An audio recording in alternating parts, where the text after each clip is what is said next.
শুভ বিকাল বন্ধুরা। এখন আমরা যাচ্ছি তারকেশ্বর থেকে আরামবাগের পথে।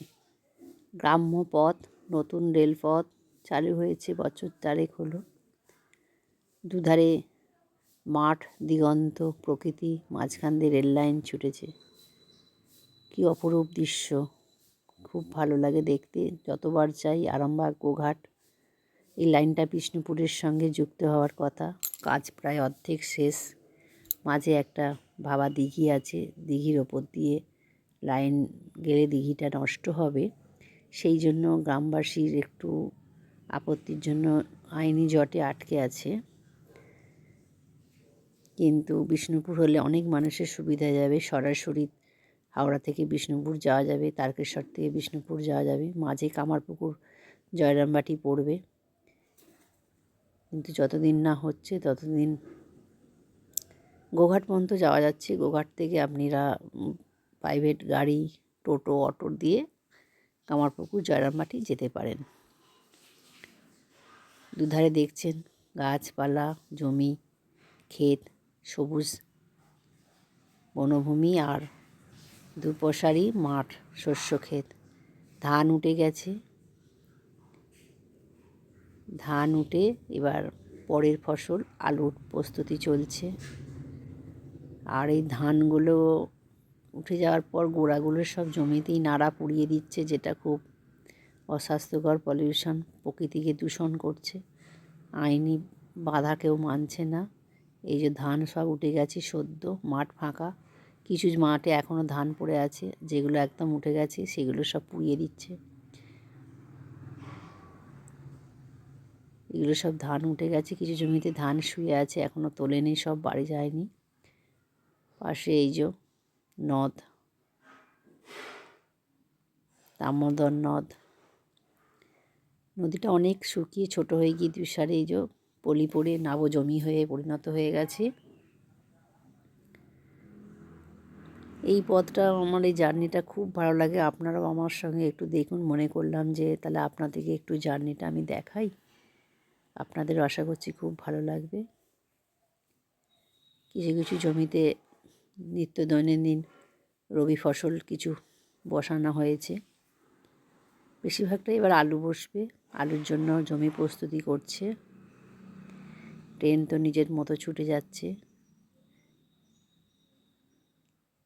দূরে দেখতে পাচ্ছেন কিছু সবজি চাষ আছে। বিকালের দিকে তো একটু মানে আকাশটা, আলোটা কমে যাচ্ছে। গ্রামের অপরূপ দৃশ্য।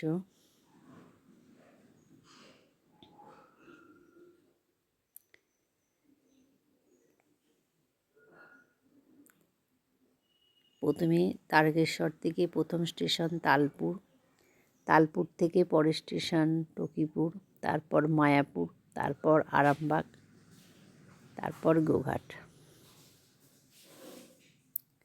আমাদের গন্তব্য এখন আরামবাগ। ওই যে দূরে দেখছেন নাড়া পোড়াচ্ছে, ধোঁয়া উঠছে, প্রকৃতিকে পলিউশন করছে, দূষিত করছে। মানুষ তো এগুলো আগে খড়, বাড়িতে ধান কাটা হতো, খড় নিয়ে বাড়ি চলে যাওয়া হতো, সেই খড় দিয়ে গরু খেত, গবাদি পশুদের খাদ্য ছিল। দেখছেন কালো হয়ে যাচ্ছে, কালো নাড়া পুড়ে, এবং খড়ের ছাউনির কাজে লাগতো। যত প্রযুক্তি উন্নতি হচ্ছে, ধান এখন মানুষ কাটছে না, মেশিনে কাটছে। আর মেশিনের ধানগুলো এলোমেলোভাবে কাটা হচ্ছে, সেগুলো কোনো কাজেই লাগছে না। আগে মানুষ গোছা গোছা করে ধান কাটতো। এই যে ট্রেনে আমরা সব যাচ্ছি বন্ধুরা মিলে, খুব মজাও হচ্ছে।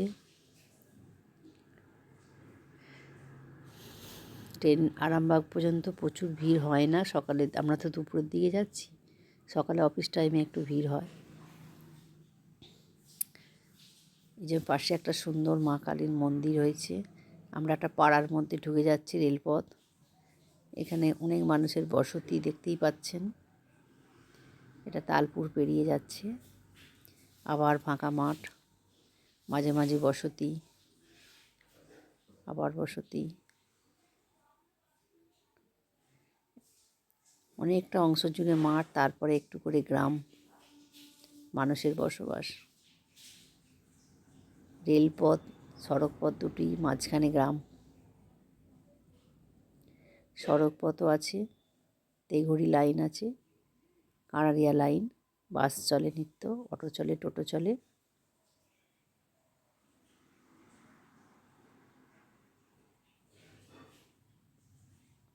আবার ফাঁকা মাঠ।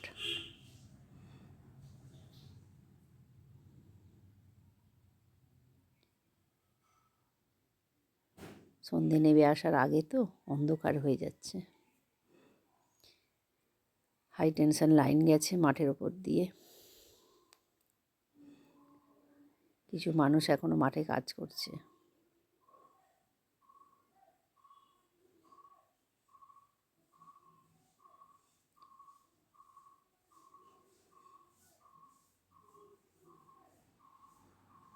তাল গাছ মাঝে মাঝে, কিছু বড় গাছ আছে। এই যে নাড়াপুরে কালো করে দিয়েছে জমিটা, কি বাজে এটা খুব লাগছে।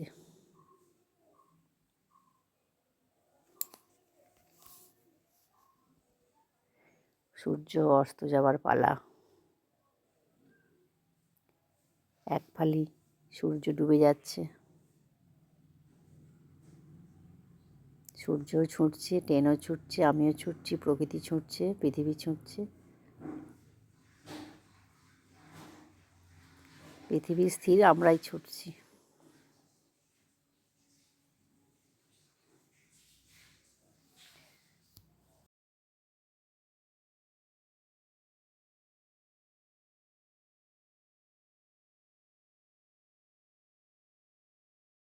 পুকুরে সূর্যটা পড়েছে, দুর্দান্ত লাগছে। ও, সূর্যের আলোটা দারুণ লাগছে।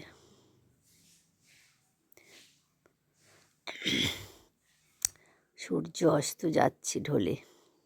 সূর্য ডোবার পালায় আসি যদি, আসুক ব্যস্ত।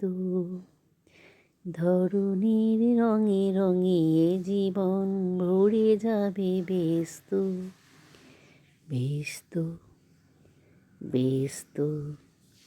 সূর্য ডোবার পালায় আসি যদি, আসুক ব্যস্ত।